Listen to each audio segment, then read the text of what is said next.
Hello നട്ടപ്പാതിരി ഇപ്പോൾ സൂപ്പറായിട്ട് മഴ പെയ്യുന്നുണ്ട് ഇവിടെ. അപ്പോൾ അത് നല്ല രീതിയിലും വിശപ്പും ചെയ്തു.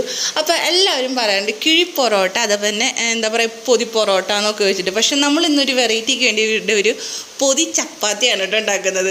സംഭവം സൂപ്പറായിരുന്നു. പെട്ടെന്ന് പുതിയ ഉദിച്ചൊരു ഐറ്റമാണ്. പക്ഷെ ടേസ്റ്റിൽ ഒരു കോംപ്രമൈസും ഇല്ല കേട്ടോ. അതിന് തന്നെ നമ്മൾ വാഴയില വഴറ്റി എടുത്തിട്ടുണ്ട്.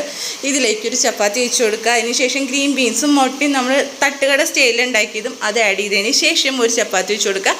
അതിൻ്റെ മുകളിൽ നല്ല കുരുമുളക് ഇട്ടിട്ടുള്ള ചിക്കൻ കറി, അധികം മസാല ആഡ് ചെയ്യാത്ത ചിക്കൻ കറിയും അതിൻ്റെ ഗ്രേവി ഒഴിച്ച് കൊടുത്തതിന് ശേഷം ഒരു ചപ്പാത്തിയും കൂടി വെക്കുക. പിന്നെ സവോള, തക്കാളി, അതുപോലെ നിങ്ങൾക്ക് ഇഷ്ടമുള്ള എന്തെങ്കിലുമൊക്കെ വെജീസൊക്കെ വെച്ചിട്ട് ക്ലോസ് ചെയ്യുക. ഇതേപോലെ പൊതി പോലെ കെട്ടിയെടുക്കുക.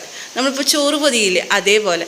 അതിനുശേഷം ഒന്ന് ആവി കയറ്റിയെടുത്ത സംഭവം സൂപ്പർ ടേസ്റ്റാണ്. ആ ചിക്കൻ്റെ ഗ്രേവിയിൽ ചപ്പാത്തി ഇങ്ങനെ കുതിർന്നിട്ട് എനിക്കിപ്പോൾ ആലോചിക്കുമ്പോൾ തന്നെ വായിൽ വെള്ളം വരുന്നത്. അപ്പം നിങ്ങളെല്ലാവരും ഒന്ന് ട്രൈ ചെയ്തൊക്കെ വീഡിയോ ഇഷ്ടമായി സപ്പോർട്ട് ചെയ്യുക.